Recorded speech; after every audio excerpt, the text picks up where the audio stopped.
qui dove il mare luccica e tira forte il vento, sulla vecchia terrazza davanti al golfo di Sorrento, un uomo abbraccia una ragazza dopo che aveva pianto, poi si schiarisce la voce e ricomincia il canto. Te voglio bene assai, ma tanto bene assai. È una catena ormai che scioglie il sangue di te bene assai.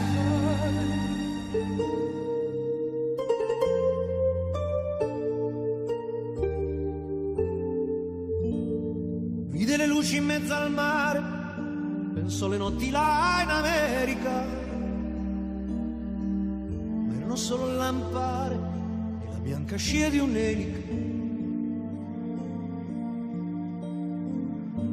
Sentì il dolore della musica, si alzò dal pianoforte, ma quando vide la luna uscire da una nuvola, gli sembrò più dolce anche la morte. Guardò negli occhi la ragazza, quegli occhi verdi come il mare, poi all'improvviso uscì una lacrima e lui credette di affogare. Te voglio bene, ma tanto bene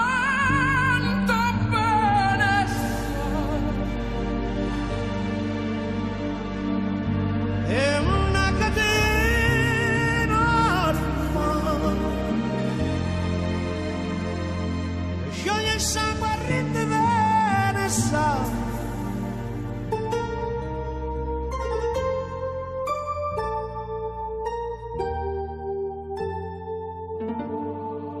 Potenza della lirica, dove ogni dramma è un falso, con un po' di trucco e con la mimica puoi diventare un altro. ma due occhi che ti guardano così vicini e feri ti fan scordare le parole, confondono i pensieri. Così diventa tutto piccolo, anche le notti là in America. Ti volti e vedi la tua vita come la scia di un'elica. Ma sì, è la vita che finisce, ma lui non ci pensò poi tanto, anzi si sentiva già felice e ricominciò il suo canto. Te voglio bene assai, ma tanto bene sai. È una catena ormai che scioglie il sangue di te bene sai.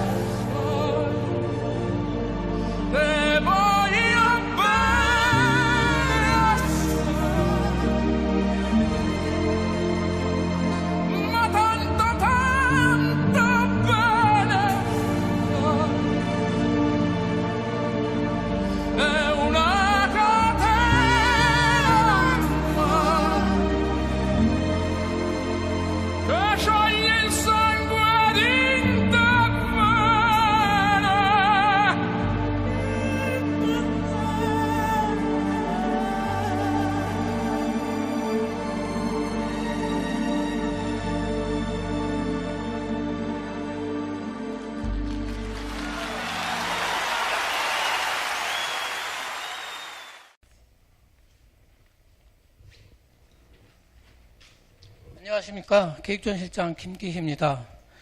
오늘은 새 정부 경제정책의 도전과 과제라는 주제를 가지고 제24회 미래계획 포럼을 개최하도록 하겠습니다.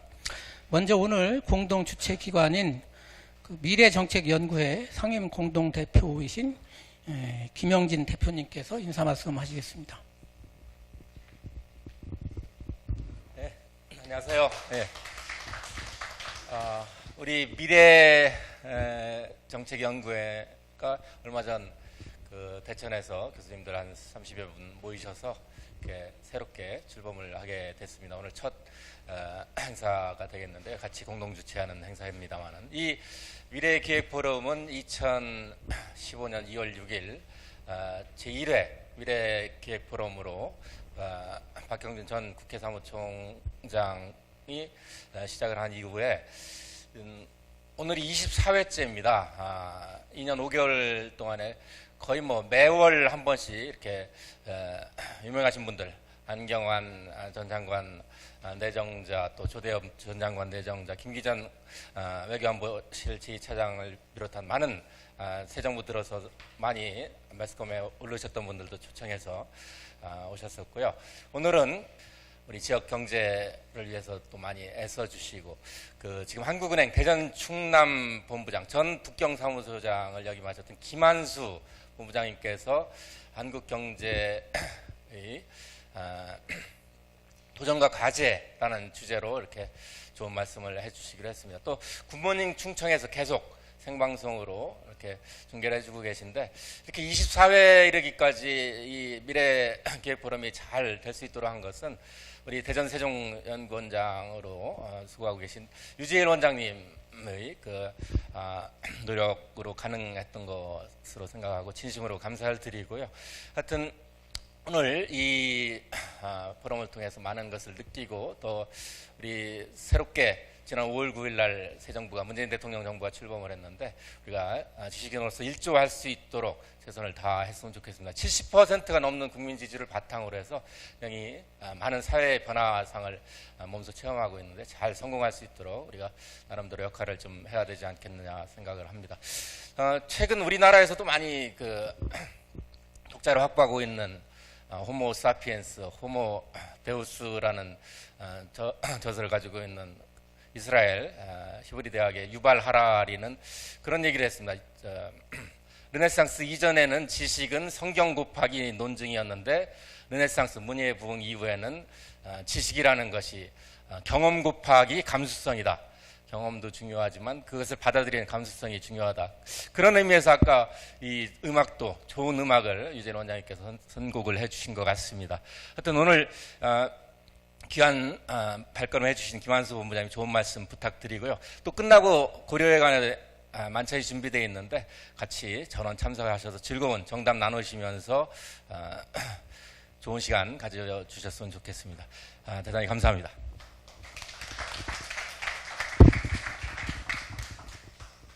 그럼 오늘 강연해 주실 김한수 한국은행 대전 충남 본부장 모시겠습니다. 안녕하십니까? 네, 반갑습니다. 시작하기 전에 한 3가지 유보 말씀을 드리겠습니다. 일단 저는 캠프 출신도 아니고요. 국정기획자문위의 멤버도 아니고 또 한양에 거주하거나 일하고 있지도 않기 때문에 상당히 아웃사이더 입장에서 들여다본 것이다. 이런 말씀을 드리고, 두 번째는 갑자기 지난주 월요일 날 원장님께서 전화를 하셨길래 저도 몇 군데 전화를 해봤습니다. 국정 과제 5개년 계획 이외에 이 문재인 정부의 경제정책 프레임에 관한 공식적 또는 비공식적 문건이 정리된 게 있느냐? 전혀 없다. 그러니까 시기적으로도 적절한지 하여튼 만들어가는 과정에 있다. 이런 말씀을 좀 드리고 싶고, 세 번째는 제가 이 주제로 강의하는 건 처음이기 때문에 시간을 딱 6시에 끝날 수 있는지는 자신할 수 없습니다. 양해해 주시면. 그리고 또 제가 허리가 좀 안 좋아서 앉아서 하도록 하겠습니다. 사실 문재인 대통령께서 경제정책에 관해서 발언한 것 중에 제가 기억나는 건 3가지입니다. 첫 번째는 사람 중심 경제다. 두 번째는 작은 정부라는 것은 신화다, 신화. 이제 그걸 버려야 한다. 세 번째는 모든 과거 정부를 반면교사로 삼겠다. 이 세 가지 말씀이 저는 기억이 납니다. 이에 비추어 보면 과거 9년간의 이명박 박근혜 시절에 줄푸세 또는 낙수 효과에 기초한 경제 정책의 패러다임이 근본적으로 바뀌어야겠다라는 것뿐만 아니라 참여정부 시절에 문제가 더욱 확대되었던 양극화 문제에 대해서 책임감을 가지고 정부가 적극적으로 대응해야겠다, 이런 뜻으로 알고 있습니다. 그리고 이런 정책 기조는 최근 한 2, 3년간 G20 정상회담이나 아니면 중앙은행 총재회의에서 여러 번 합의가 되었던 이른바 포용성장이라고 하는 큰 틀에 들어가 있다. 하지만 구체적인 정책 방향에 대해서는 세계 경제 전반이 교과서를 아직 갖고 있지 않기 때문에 지도에 없는 길을 가는 것이다. 따라서 지금 현재 얘기되는 모든 것들도 살아 움직이는 생물과 같은 것이다. 오늘 아침에 당정회의가 있었다고 합니다. 당정회의 주제는 새 정부의 경제정책 방향이었습니다. 그 당정회의에서 김태년 정책위 의장과 우리 김동연 부총리께서 4가지를 합의했답니다. 첫 번째가 소득주도 성장, 두 번째가 일자리 중심 경제, 세 번째가 공정경제, 네 번째가 혁신성장이었습니다. 하지만 이 내용도 끊임없이 살아 움직이는 동물이다. 이 전제로 해서 좀 말씀을 드리겠습니다. 그래서 지난주에 여러분 잘 아시는 대로 아주 두꺼운 책자 국정운영 5개년 계획이 발표되었습니다. 거기에 의하면 국가 비전은 국민의 나라, 정의로운 대한민국이고 5대 국정 목표가 있고 그중에 경제와 관련된 경제정책 목표는 더불어 잘 사는 경제입니다.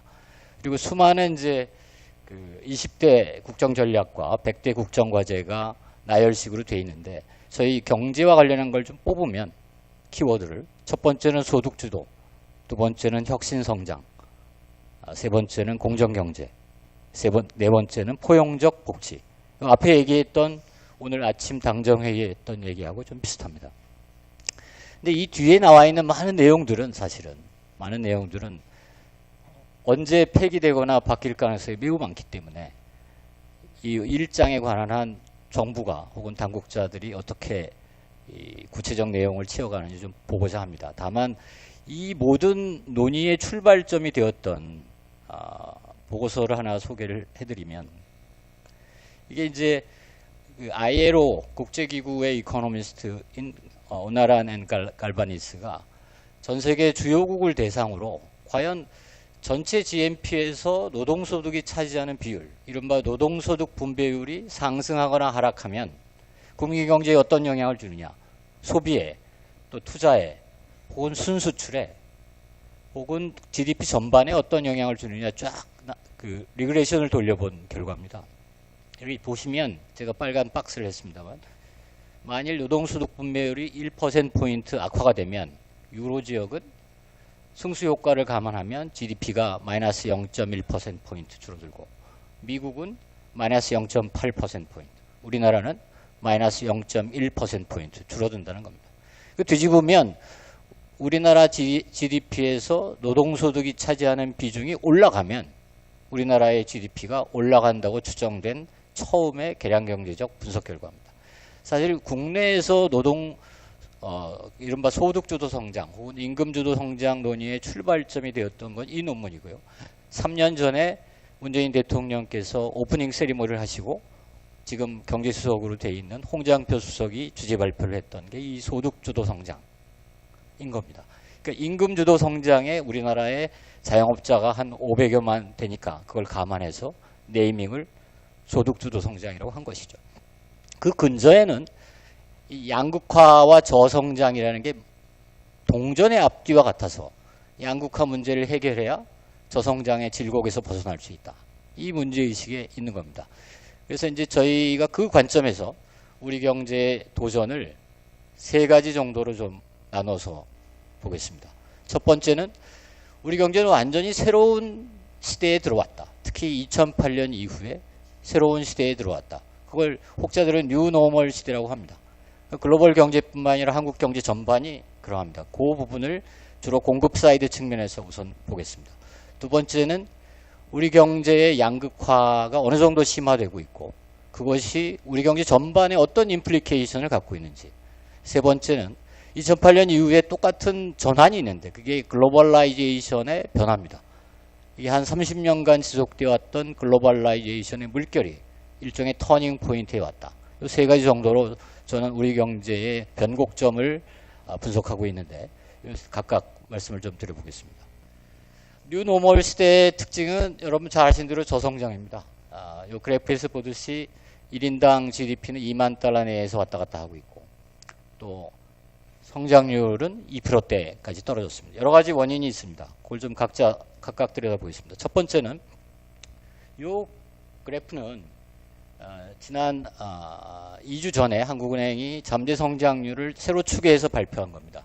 여러분 잘 아시는 대로 참여정부 시절에 혹은 DJ 정부 시절에 성장률은 한 5%였습니다. 우리 기초 체력이 그 정도 됐습니다. 그때 당시에 각각 생산 요소별로 성장 기여도를 보면 생산성이 한 1.9, 이 자본 스탁 증가, 설비 투자가 한 2.2, 노동이 한 0.9였습니다. 근데 지금 현재 우리 경제의 기초 체력으로 성장할 수 있는 성장률의 수준은 2.8 정도입니다. 가장 많이 까먹은 게 어디냐? 빨간 파트입니다.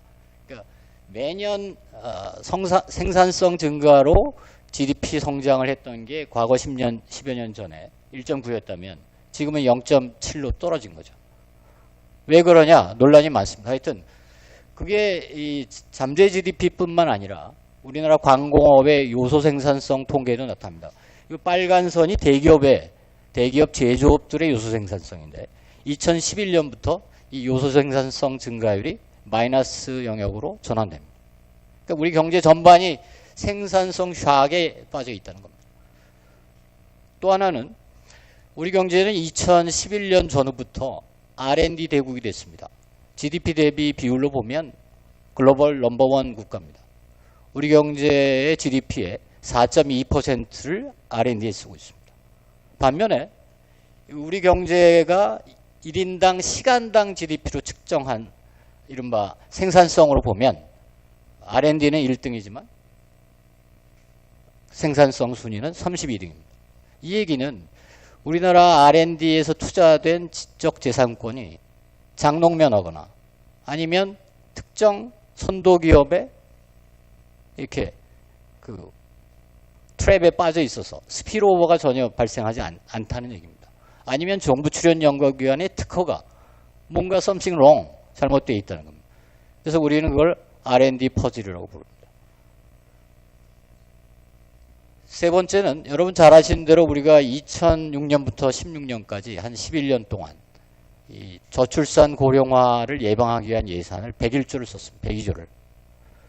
근데 올해 신생아 수는 35만입니다. 원장님 우리가 태어날 때 몇만 태어났습니까? 네? 90만, 100만 태어났습니다. 그래서 초등학교는 한 9명, 그것도 오전반, 오후반 갈라서 했죠. 지금 신생아는 35만 밖에 안 태어납니다. 이 추세가 기속이 되면 저희 경제연구원에서 전망한 바 있습니다만 2025년대는 잠재 성장률이 0%대, 0.4%까지 떨어질 거예요. 뭔가 드래스틱한 아주 다이내믹한 정책 전환이 있지 않으면 저출산 고령화 문제에 관한 대책이 시급하게 마련되지 않으면 아까 얘기했던 잠재 성장률을 더 갉아먹는.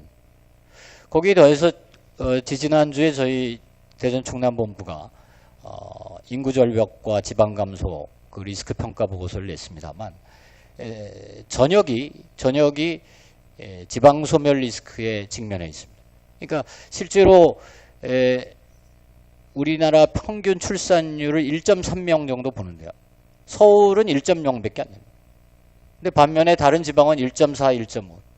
그러니까 대도시로의 인구 집중과 또 인구 절벽 문제가 서로 결합하면서 이른바 지방 소멸 리스크가 커지고 있다는 거죠.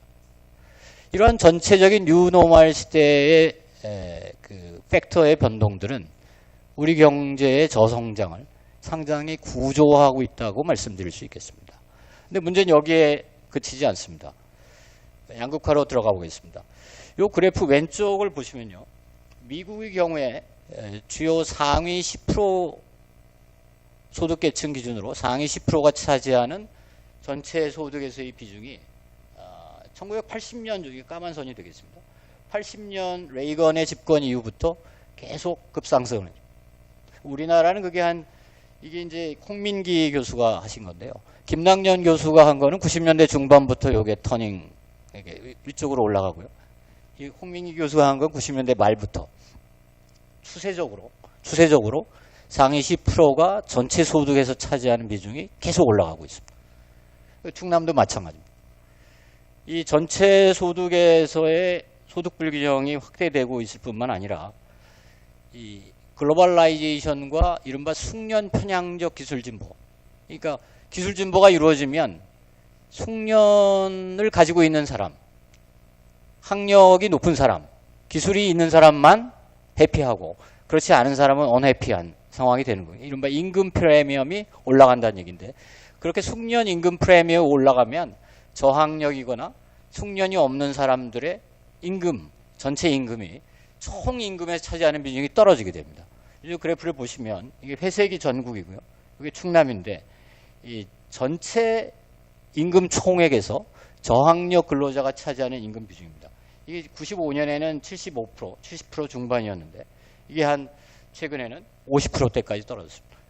이제는 숙련이 없으면 노동시장에서 잡을 구할 수 없는 시대가 됩니다. 잡을 찾더라도 저임금으로 만족을 해야 하는 시대가 옵니다. 숙련을 갖고 있느냐, 학력이 있느냐 없느냐. 그러니까 노동시장이 반쪽으로 나뉘었다. 이건 한국만 그런 건 아닙니다. 그러니까 글로벌 경제 전반이 세계화와 기술 진보의 영향으로 학력이 높고 숙련이 있는 사람은 쉽게 잡을 찾고 임금도 높지만 그렇지 않은 사람은 노동시장에서 차단당하는 이 양극화가 노동시장 내에서 상당히 광범위하게 진행되고 있다. 뿐만 아니라 여러분 잘 아시는 이제 기업 규모별 노동시장의 이중구조입니다.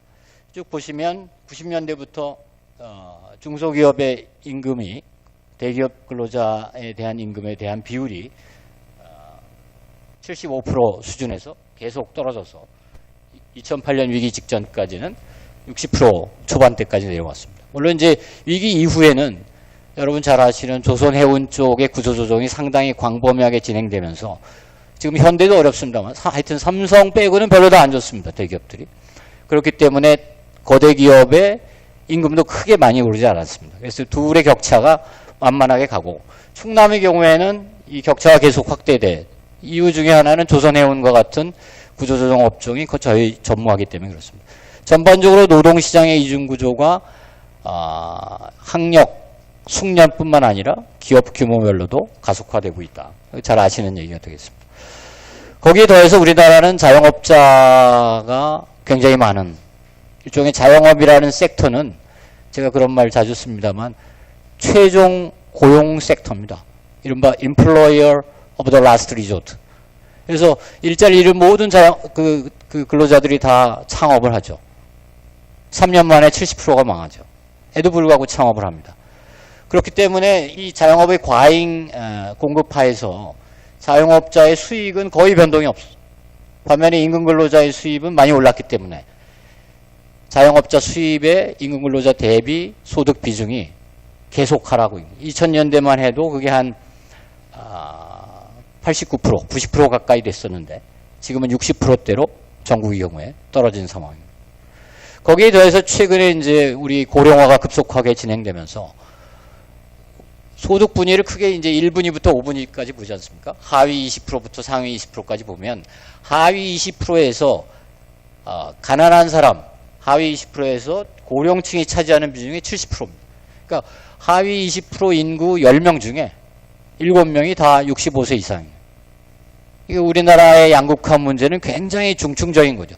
첫 번째는 상위 10%와 기타 간의 소득 격차가 커지고 있고 또 두 번째는 학력이 있고 숙련이 있는 섹터와 학력이 낮고 숙련이 없는 섹터 간의 임금 프리미엄 격차가 커지고 있고 기업 규모별로도 격차가 커지고 있고 또 자영업자와 임금 근로자 간에 또 고령층과 일반 청년 혹은 중장년층 간에 굉장히 다층적인 격차가 확대가 되고 있다. 이렇게 말씀드리고 싶습니다. 이거를 좀 거시경제적 함의를 좀 들여다보면 여러분 잘 아시는 대로 가난한 사람은 번 거만큼 쓰거나 번 거 이상 씁니다. 그걸 우리는 평균 소비 성향이라고 부르기도 하고 마지널리티를 보면 한계 소비 성향이라고 봅니다. 이거 보시면 소득이 낮은 사람들은 전체 소득 이상의 소비를 하는 반면에 5분위 상위 20%의 경우에는 자기 소득의 60%만 소비를 합니다.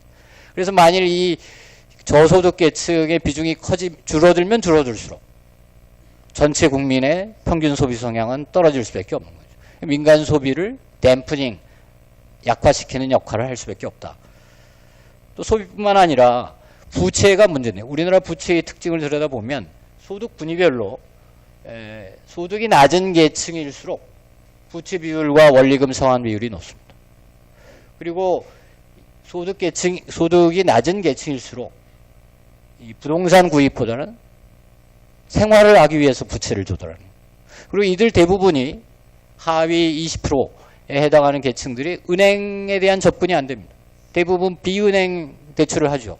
심지어 비제도권 대출을 하게 되죠. 그래서 고금리 대출을 많이 부담을 하고 있는 거예요. 그래서 이 대출 문제가 심각해지는 혹은 부채 문제가 심각해지는 것도 양극화 썸씽 관계가 있다. 이렇게 말씀을 드리겠습니다. 여러분 잘 아시는 대로 IMF는 워싱턴 컨센서스를 한 40여 년간 주도했던 국제기구입니다. 근데 이제 글로벌 금융위기가 생긴 이후에 여러 자성의 연구들이 많이 생겼습니다. 첫 번째 시작했던 것이 이 자본 유출과 관련해서 어떻게 해야 될 거냐. 신흥국에서 어떤 정책이 좋으냐. 이것부터 출발을 했지만 지금은 이제 소득 분배까지 넘어왔습니다. 이런 흐름들을 주도하는 분이 IMF의 조사국 부국장 오스트리라는 분인데 이분이 주도한 연구에 따르면 상위 20%의 소득 비중이 1%포인트 오르면 향후 5년간 경제 성장률이 0.08%포인트 하락을 하고 반대로 하위 20%의 소득의 비중이 1%포인트 오르면 5년간 경제 성장률이 0.4%포인트 오른다. 그러니까 소득의 재분배가 단순하게 분배 이슈가 아니라 성장의 이슈가 돼버렸다. 라는 것이 지금 현재 IMF의 메인스트림의 판단입니다. 양극화 문제는 그 정도로 보고요. 새 정부의 당국자들이 제일 신경을 덜 쓰시는 부분이 요 글로벌라이제이션 이슈인데요. 사실 글로벌 위기 이후에 세계는 굉장히 빠르게 바뀌고 있습니다. 사실은 1970년대, 80년대부터 시작된 글로벌라이제이션 2파는 국제 무역과 또 직접 투자, 또 해외의 금융거래 이런 것들이 아주 빠른 속도로 상승을 추동해 왔습니다. 보시면. 2008년 위기를 경계로 국제 무역은 글로벌 GDP 대비 거의 플랫한 수준으로 가 있고요. 반대로 해외 직접 투자는 아주 급전적하고 있고 또 국외 금융자산 거래도 아주 빠르게 하락하고 있습니다. 글로벌라이제이션이 2008년을 경계로 뭔가 이게 답보 상태 혹은 뭐 터닝 어라운드 하는 시점에 와 있다. 뭐 여러 가지 이유가 있습니다. 이유 중에 하나가 이제 이 리처드 볼드윈이 작년에 쓴 이른바 대수렴이라는 책 뭐 이건데요. 근데 여하튼 요거는 좀 복잡하니까 나중에 기회가 되면 좀 들여다보기로 하고 심플하게 이 양반 얘기를 정리만 해드리면 1820년부터 1980년 1, 2차 산업혁명 시기는 1차 세계화다. 그때는 G7 국가가 성장을 주도했고 전체 글로벌 GDP에서 G7 비중이 계속 올라갔다. 다른 나라는 가난해졌다 이겁니다. 반대로 이제 디지털 혁명이 시작되면서 제2차 세계화가 시작됐는데 그때부터 비로소 애플이 중국의 현전에 공장을 만들고 이 디지털라이즈된 커뮤니케이션 수단을 통해서 글로벌 아웃소싱을 오가나이즈했다. 그러면서 세계는 수렴의 현상이 발생했고 중국 경제는 부상을 했다. 그래서 중미 간의 마찰이 생기기 시작. 이거 간단하게 얘기한 건 그런 겁니다. 4차 산업혁명이 오면 이 세계화의 흐름이 어떻게 바뀔지는 미지수겠죠. 근데 여하튼 뭐 두 번째 세계화의 터닝 포인트는 아까 말씀드린 대로 이거는 포터 교수의 이제 밸류 체인 커브인데요.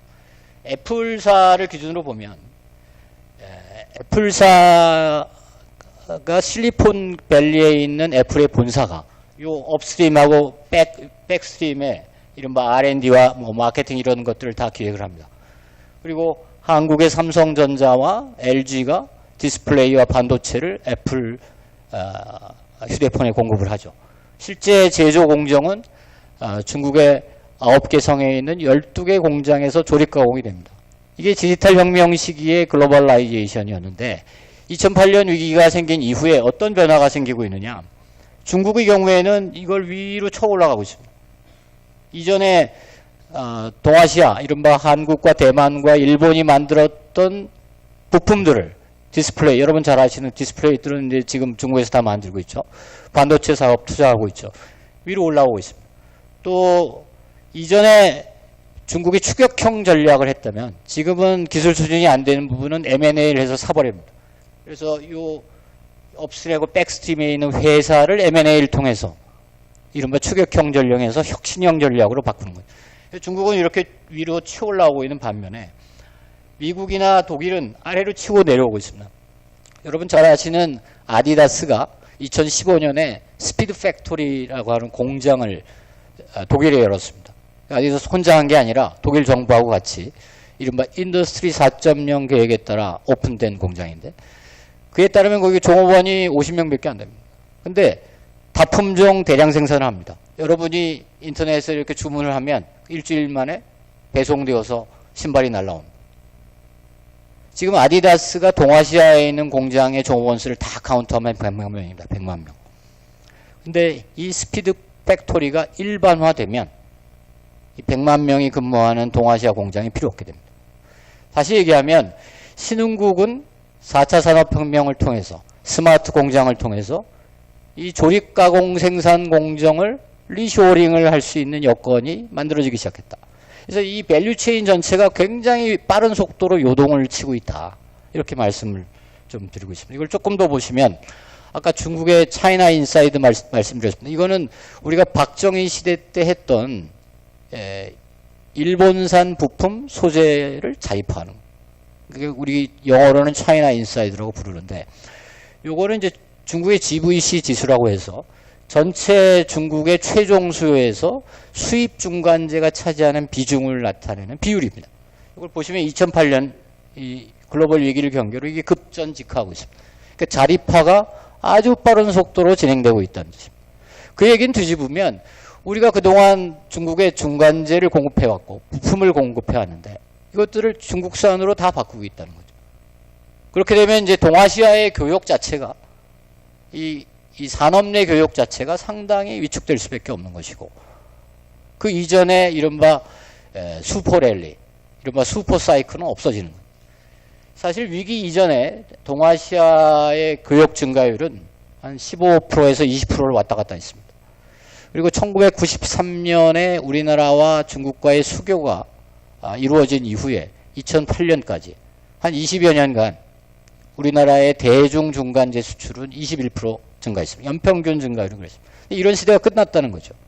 그래서 이 파이낸셜 타임즈의 전망에 따르면 2020년까지도 세계 교역이나 동아시아의 교역 증가율이 5%를 밑돌 것이다. 이렇게 보는 거예요. 그러니까 이 글로벌 무역 자체가 그 맵이 완전히 바뀌고 있다라고 말씀드릴 수 있겠습니다. 두 번째는 이제 아까 얘기했던 그 아디다스의 스피드 팩토리와 같은 자동화 공장, 이른바 로봇 공장이 광범위하게 공급되면 이전에 방글라데시로부터 일본까지 있었던 아시아의 기적이라는 모델이 있습니다. 그러니까 인건비가 싼 놈부터 뭐 섬유, 신발 뭐 이런 거 우리가 대구에서 섬유를 했고 부산에서 신발을 했습니다. 인건비가 높아지면서 그걸 다른 나라로 줬죠.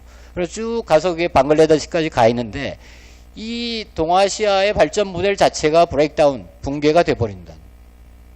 그러니까 이게 굉장히 엄청난 변화가 예견되어 있다. 다만 이제 지금 이제 트럼프가 생각했던 애초의 트럼피즘은 이 스마트형 팩토리를 만들기보다는 예를 들면 미국에 있는 에어컨 공장을 멕시코에 옮길 때 멕시코에서 에어컨이 미국으로 역수입이 되면 35%의 국경조정세를 때리겠다라는 라는 거였는데, 그리고 이제 그걸 재원으로 페널티를 가하는 동시에 정부 재정을 재원으로 뭐 어떤 형태건 미국 내 제조업 리쇼어링을 세제상 혹은 재정 정책을 통해서 하겠다는 건데, 여기에 조금 비관적인 경제학자들이 많은 이유 중에 하나는 사실은 트럼프뿐만 아니라 오바마 행정부 시절의 꿈도 애플 공장을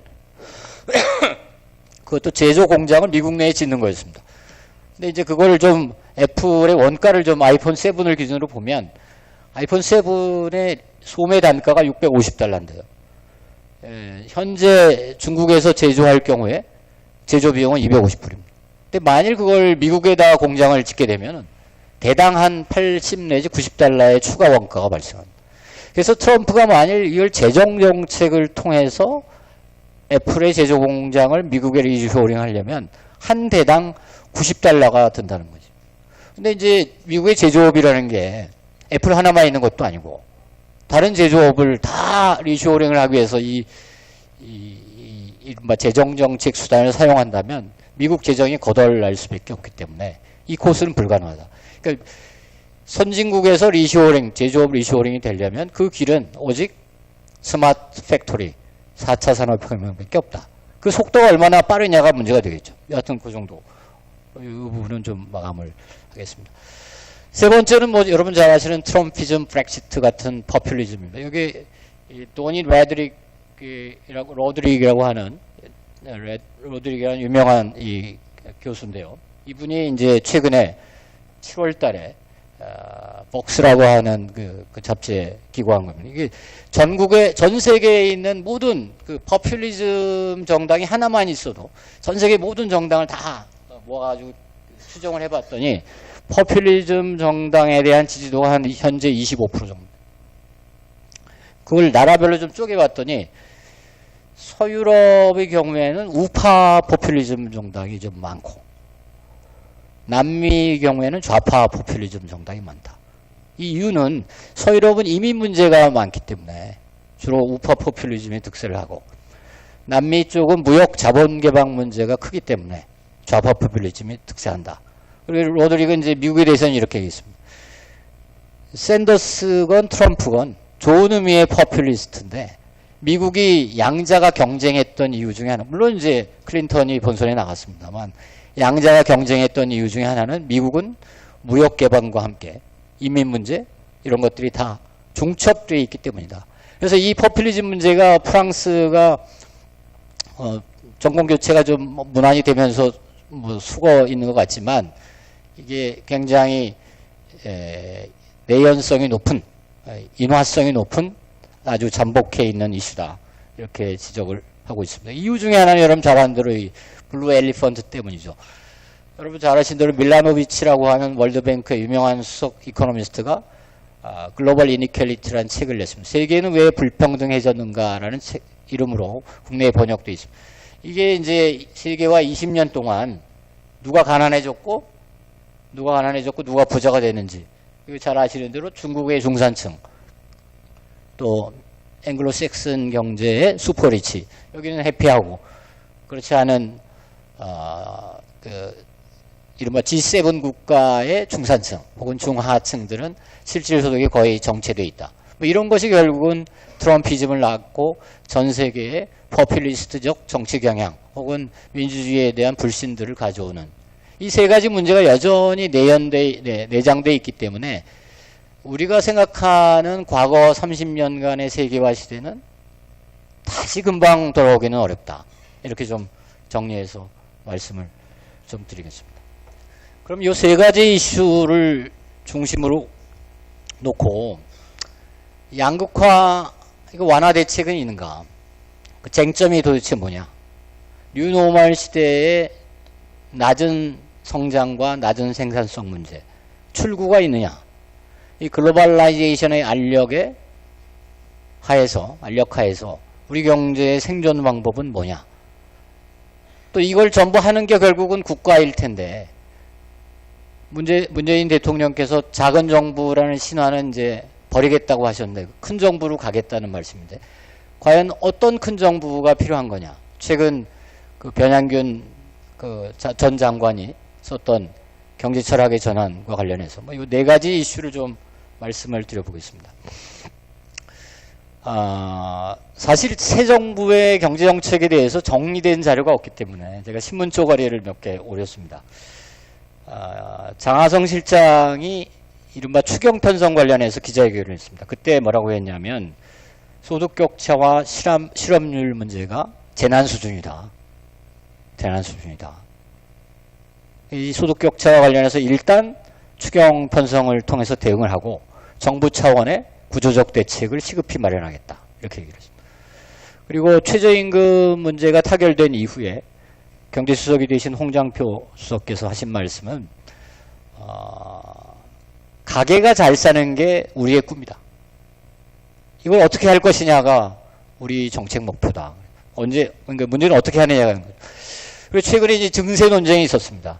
증세 논쟁을 주도했던 것은 일부 언론의 보도에 따르면 청와대 만담가라고 불리우는 장하성 실장이었다고 합니다. 근데 장하성 실장의 저작을 보면 상위 1% 소득계층, 초거대 기업에 대해서는 누진세율을 더 인상을 해야 하고 그 재원으로 소득재 분배를 강화해야 한다. 이렇게 썼습니다. 그러니까 슈퍼리치, 이거 이 네이밍 갖고 지금 왔다 갔다 하고 있죠. 근데 여하튼 이걸 제대로 하고 싶은 게 현 정부의 생각입니다. 그죠? 근데 문제는 이제 이걸 어떻게 할 거냐. 1차 분배냐, 2차 분배냐.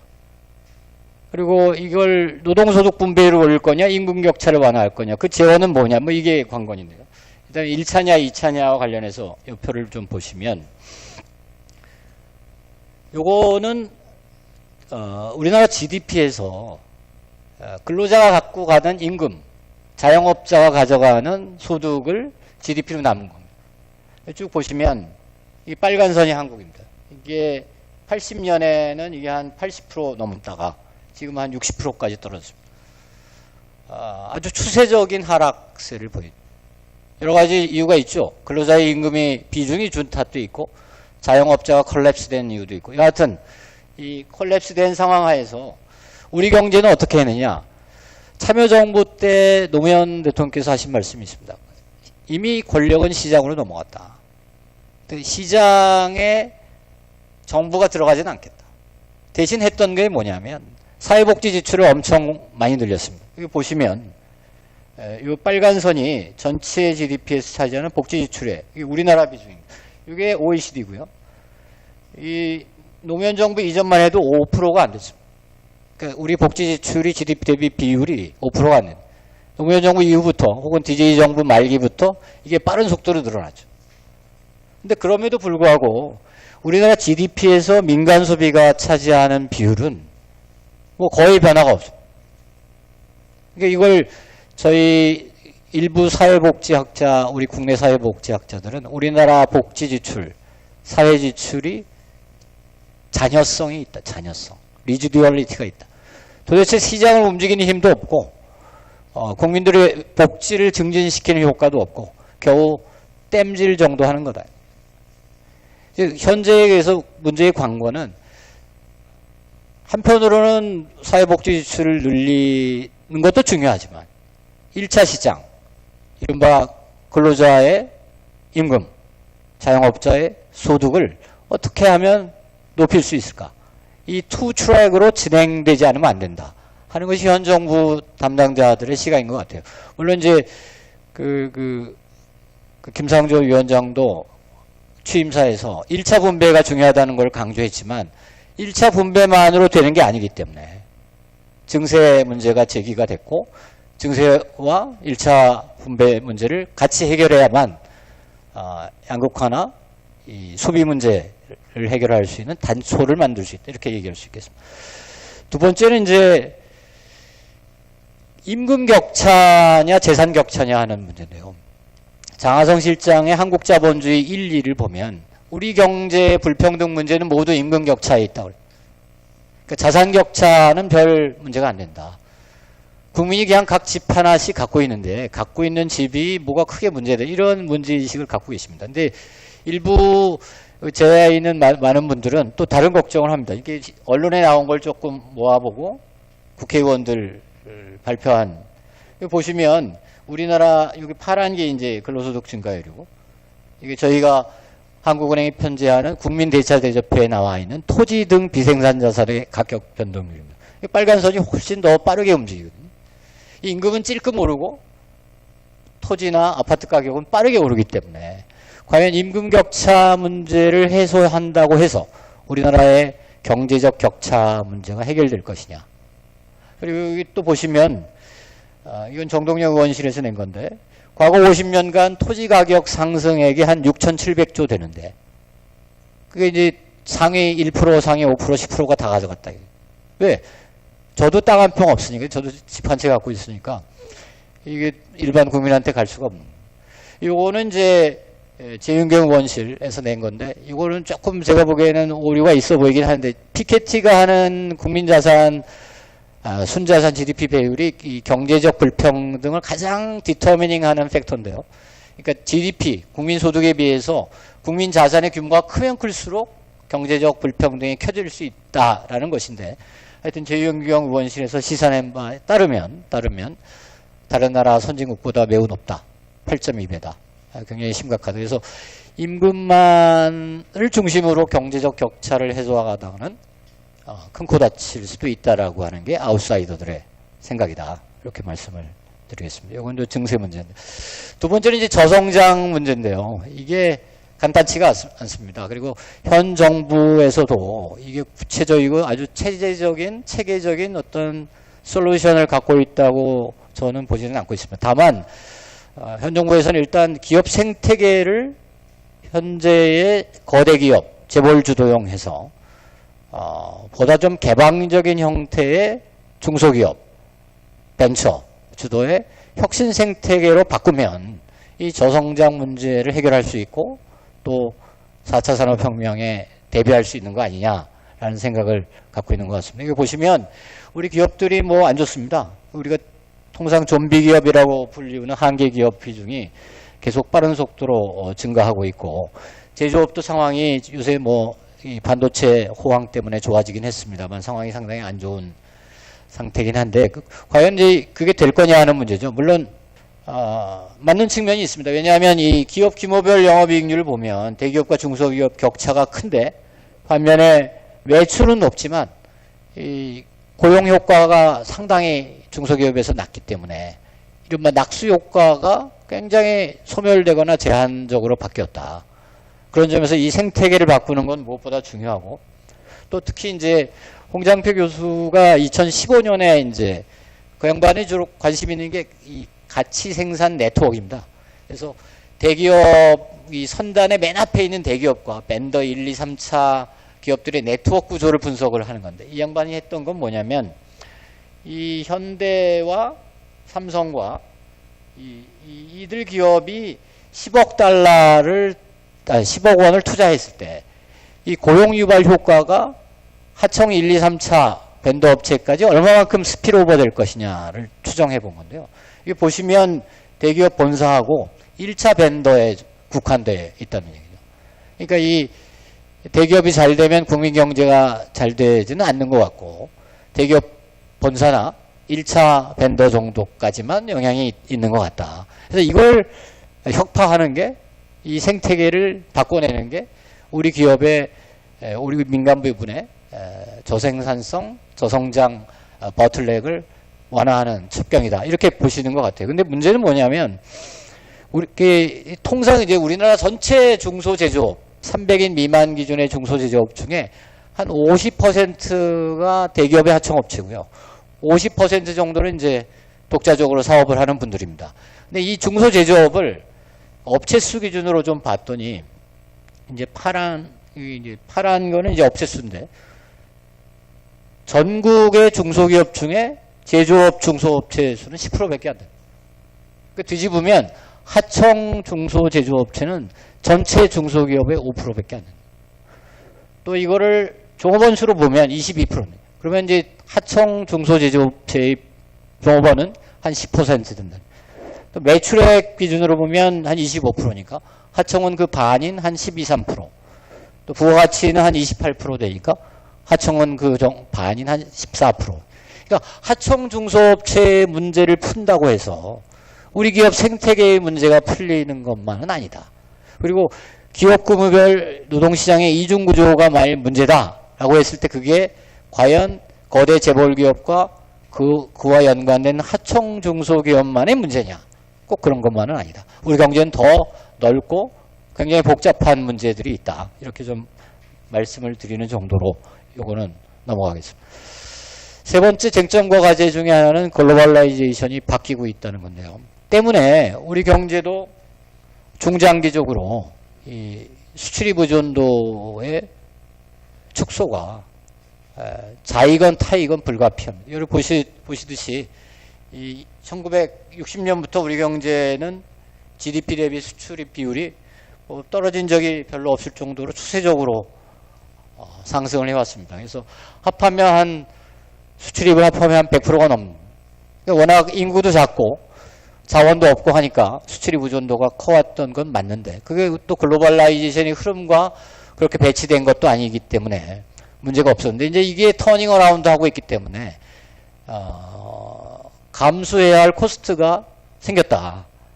여러분 워싱턴에 문재인 대통령께서 가실 때 많은 낙관론자들이 트럼프는 한미 FTA를 문제를 제기 안 할 것이다 이렇게 낙관한 부분도 있었는데 세상이 그렇게 녹록한 세상이 아닌 세상이 됐다. 그래서 한미 FTA가 됐건 뭐건 하여튼 보호무역주의 물결이 상당 정도 이게 빙하의 수면 밑에서 계속 진행되고 있기 때문에 이 부분에 대한 대응 방법을 만들어야 하고 특히 사드 문제를 해결하지 않으면 이러한 시장 의존도의 축소는 더욱 가속화될 것이다. 근데 이와 관련해서 이 사실은 이 국정과제 5개년 계획을 봐도 이 문제를 진단하고 그 진단에 기초한 처방을 내놨다기보다는 2년 전에 문재인 대통령께서 후보 시절에 제기했던 한반도 신경제지도가 나와 있어요. 근데 그거는 이제 2015년 8월에 기자회견을 하시면서 했던 건데, 근데 하여튼 국정과제 5개년 계획에 들어가 있습니다. 그때 했던 얘기하고 똑같습니다. 동해는 에너지 벨트로 간다. 서해는 물류 벨트로 간다. 또 이 DMZ 부분은 관광 뭐로 간다. 이게 잘 모르겠습니다. 잘 모르겠고 아까 얘기했던 그 산업 패권 전쟁과 관련해서 말씀을 좀 드리면 일단 글로벌 밸류 체인의 관점에 서야 한다.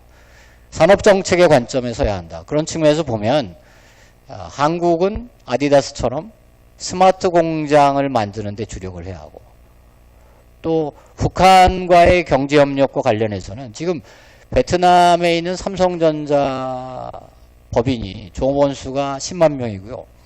연간 수출액이 300억 달러입니다. 이번에 최근에 그 베트남 삼성전자가 15만 명 증원 계획을 발표했는데 베트남이 발칵 뒤집혔답니다. 거기 어떻게 하면 들어갈까 난리는. 남북 문제가 해결이 되고 사드나 혹은 뭐 북한 핵 문제가 해결이 되면 사실은 개성의 중소기업이 아니라 삼성과 현대의 동아시아 공장들을 리쇼링할 생각을 해야 합니다. 북한이 안 되면 재벌들이 안 들어간다고 하면 파주에 공장을 지어서 북한 노동자가 오게 하거나 단동에 지어서 북한 농자를 북으로 보내든가 그리고 이 파주와 단동 공장에는 우리 청년들이 가서 관리직을 하거나 뭐 이런 식으로 중충적인 설계를 하지 않으면 안 된다. 그래서 한반도 전체 단위에서 어떻게 제조업을 리쇼링 할 것이냐. 이 문제를 고민하는 게 난 더 좋겠다. 그냥 동해안은 어떻게 하고 서해안은 어떻게 하고 뭐 이런 것보다 제조업의 리쇼링의 관점에서 4차 산업혁명을 준비하는 관점에서 한반도 신경제 지도를 다시 짤 필요가 있겠다. 그래서 그걸 기초로 중국이 지금 하고 있는 1대1로 전략. 여러분 잘 아시는 대로 상해 밑에 있는 이우라고 하는 조그만 도시에서요. 런던까지 열차가 갑니다. 그러면은 삼성전자는 노트북을 한 10만 대 실어서 쭉 가다가 그 시안쯤에 한 몇만 대 내려놓고 카자흐스탄에 몇만 대, 러시아에 몇만 대, 또 리스본에 몇만 대 이렇게 쭉 내서 런던까지 갑니다. 근데 이 시장 전체가 결국 트럼프가 문을 닫고자 하기 때문에 문을 열고자 하는 시진핑의 등에 다시 올라탈 수밖에 없다. 그래서 이 이 전체적인 큰 그림을 좀 그렸으면 좋겠다라는 게 제 생각입니다. 그 다음에 이 세 가지 일은 결국은 여러분들 개인이 할 수도 있는 일도 아니고 민간 기업이 할 수 있는 일도 아니고 지방정부가 할 수 있는 일도 아닙니다.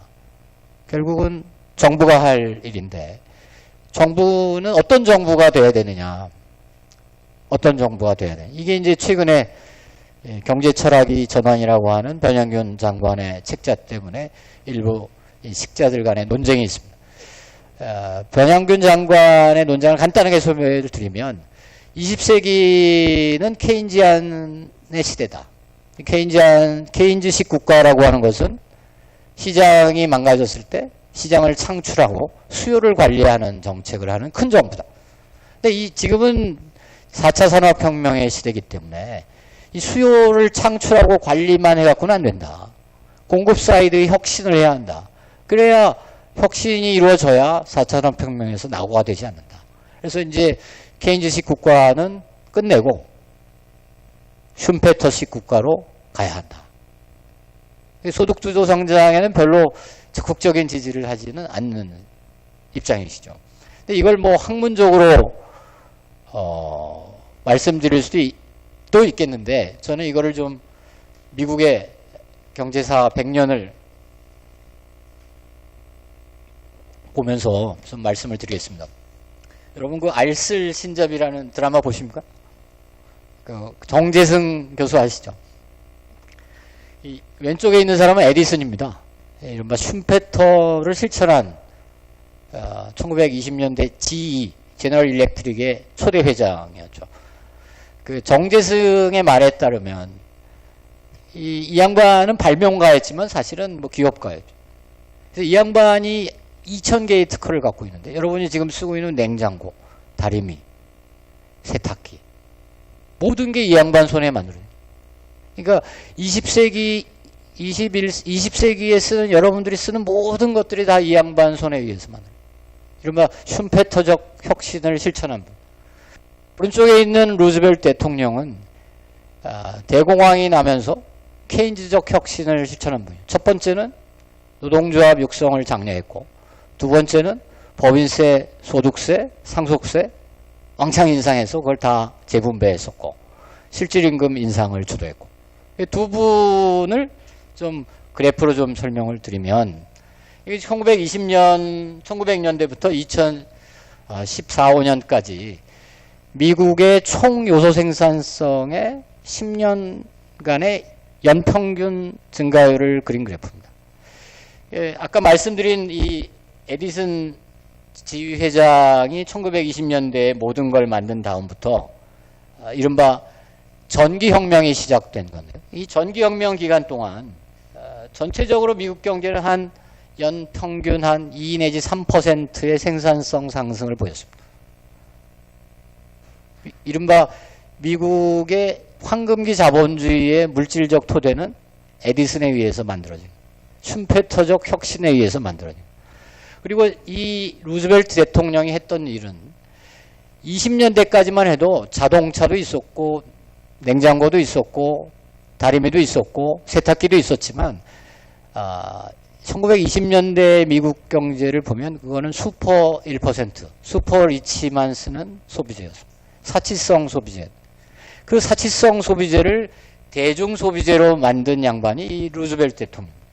그 루즈벨트 대통령이 황금기 자본주의의 정책적 토대를 닦는 동안 잘 보시는 대로 이게 이제 상위 1%, 10%, 하위 90% 그리고 평균의 미국 소득 계층별 연간 연평균 소득 증가율을 그린 그래프인데요.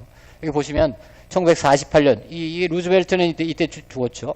이때 토대를 닦은 다음에 이 시기 동안 에브리바디 해피했던 상위 10%, 하위 90%, 평균 다 2% 중반대의 소득 증가율을 봅니다. 이게 이제 끝나면서 경제가 좀 망가진 거예요. 슈퍼리치의 세상이 됐고 저 파란 선을 보시겠습니다만 파란 선은 1.4% 상위 10%는 연평균 1.4% 소득이 늘어나지만 그 밑에 있는 90%는 실질 소득이 마이너스를 벌입니다. 요약해서 말씀드리면 변양균 장관은 케인즈 건 그만하고 슈페터로 가야 한다고 했지만 제가 보기에 이건 이제 리처드 고든이라고 하는 미국의 성장은 끝났는가 최근에 번역됐습니다. 그 양반 책으로 정리한 바에 따르면 슈페터와 케인즈가 같이 가지 않으면 합니다. 끝났나 보다. 근데 이제 마지막으로 두 말씀만 드리겠습니다. 최근에 제가 아는 분이 이 책을 번역하고 있는데 Thinking Capitalism. 우리 아까 말을 정리하면 케인즈 관점만 수용해서는, 그러니까 수요 관리만 해서는 웨일스, 부를 창조할 수가 없다. 케인즈 관점이 꼭 소득주도 성장은 아닌데 소득을 재분배만 한다고 해서 소득이 조금 높아질 수 있는데 부를 창출하기는 좀 어렵다. 이 부를 창출하고 동시에 재분배하기 위해서는 케인즈와 슈페터의 관점, 요새는 그렇게 얘기합니다. 포스트 케인지안과 포스트 슈페터리안의 관점을 묶어야 한다. 그리고 국가의 역할은 단순히 시장의 실패를 교정하는 데 있는 게 아니라 지속 가능하고 포용적인 성장을 위해서 시장을 적극적으로 창출하고 혁신을 주도해 나가야 한다. 이렇게 정리를 좀 드리고요.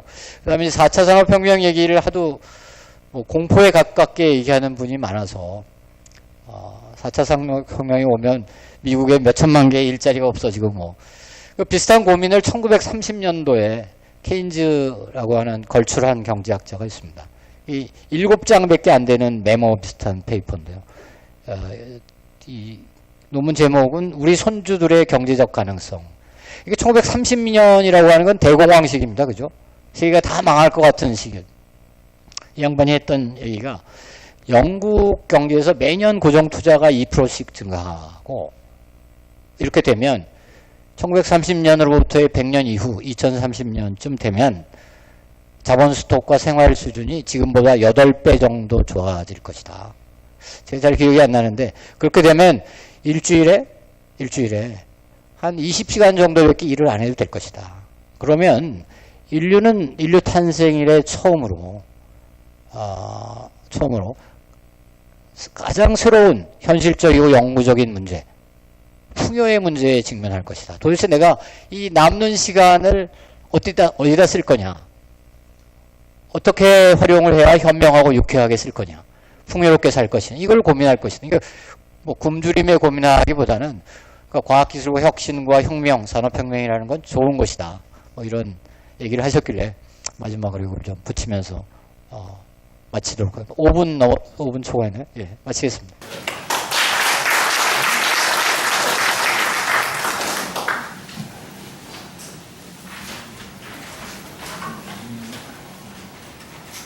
혹시 강연하신 것 중에 질문이나 보충 이렇게 설명을 요구하시는 분 있으면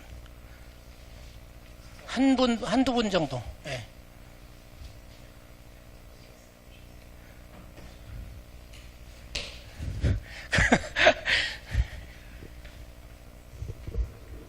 앉아서 해야 되나 어떻게 되나 모르겠어요.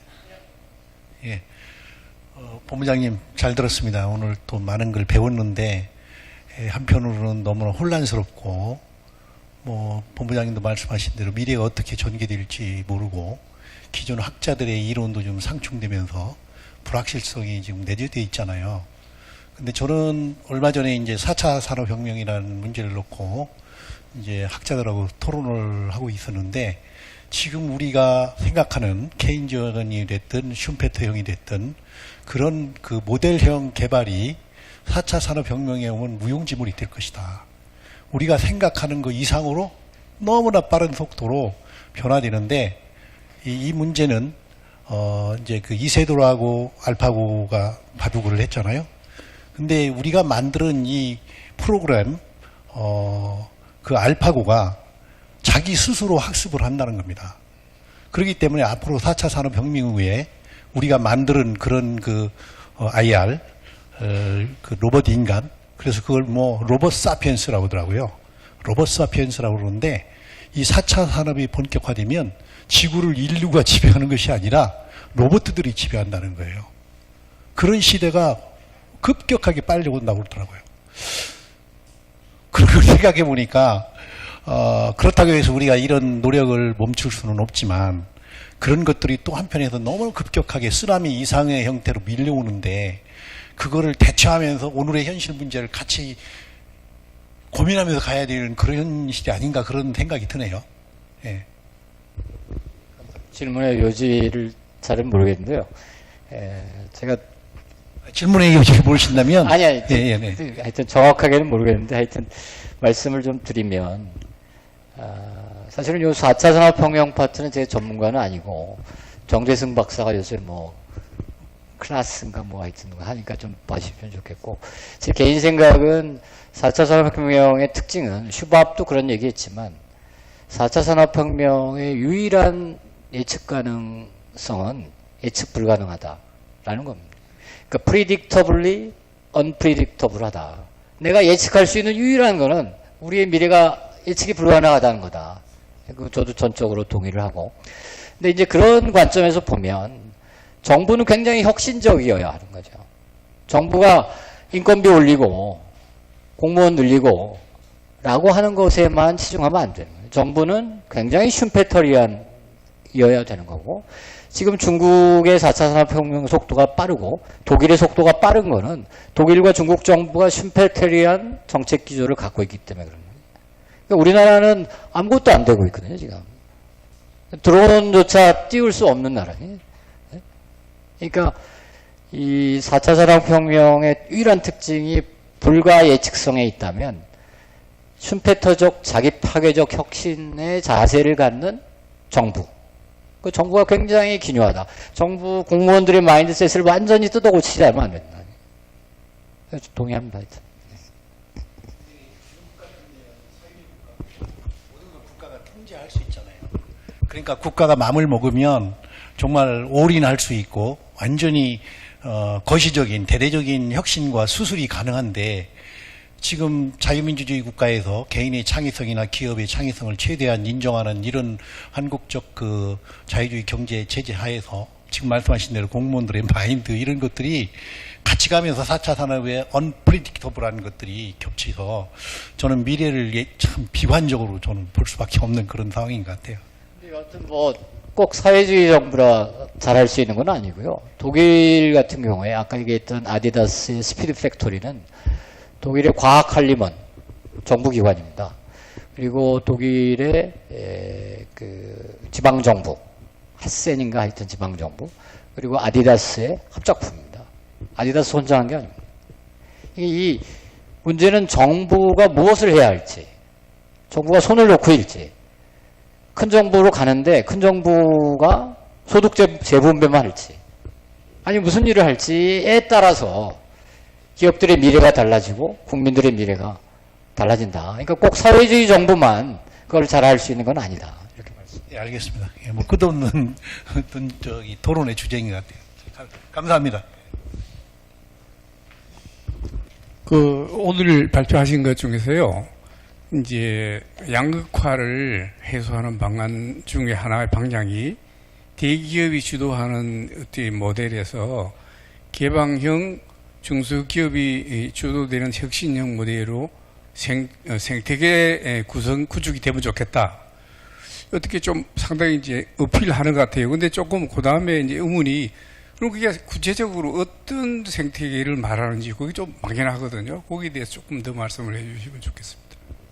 사실 그거는 뭐 양극화 문제인 동시에 이 저성장의 함정에서 벗어나는 어떤 해법으로 제기되는 건데요. 예를 들면 그런 겁니다. 예를 들면 아까 얘기했던 밸류 체인이 이렇게 있으면요. 업스트림, 백스트림이라고 부르고 요건 미들 스트림이라고. 이 각각의 스트림 내에 기업들이 다 이렇게 포인트가 돼 있습니다. 그래서 맨 밑에 있는 게 이제 예를 들면 팍스콘 같은 회사거든요. 그러니까 대만의 홍할 회사지만 현존에 한 20만짜리 애플 휴대폰의 제조 공장을 갖고 있는. 근데 이 팍스콘이라는 회사는 애플에만 자기의 그 제조 아웃풋을 공급하지는 않습니다. 그걸 글로벌 서플라이어라고 부릅니다. 이른바 글로벌 기업인 거죠. 근데 반면에 우리나라의 기업들은, 특히 중소기업들은 삼성에 납품하는 기업은 주로 삼성에 납품, 현대차에 납품하는 기업은 현대차에 납품. 그러니까 이 하청 네트워크에 들어가 있는, 폐쇄적 하청 네트워크에 들어가 있는 기업들은 글로벌 서플라이어가 될 수 없습니다. 그러니까 우리나라 강소기업의 숫자가 작습니다. 우리나라 강소기업이 23개입니다. 독일은 300개가 넘습니다. 우리나라 GDP가 독일의 10분의 1은 아닙니다. 그러니까 이 폐쇄적인 체제를 어떻게 하면 개방적인 체제로 바꾸느냐에 따라서 이 서플라이어들이 글로벌 강자가 될 수 있느냐 여부가 달려있고, 근데 그런 것들을 좀 정부가 해야 결국은 기업 부문, 민간 부문의 생산성이 획기적으로 높아질 수 있다. 미국도 사실은 이 서플라이 네트워크의 폐쇄성에서 완전히 자유롭지는 않은데요. 근데 가능하면 조금 열린 체계로, 독일처럼 열린 체계로 만들어내는 것이 앞으로 공정거래위원회나 중소벤처부의 정책 목표가 되어야 한다. 이렇게 생각을 합니다. 네, 장시간 동안 고생하셨습니다. 이것으로 제24회 미래계획 포럼을 마치도록 하겠습니다. 네, 감사합니다.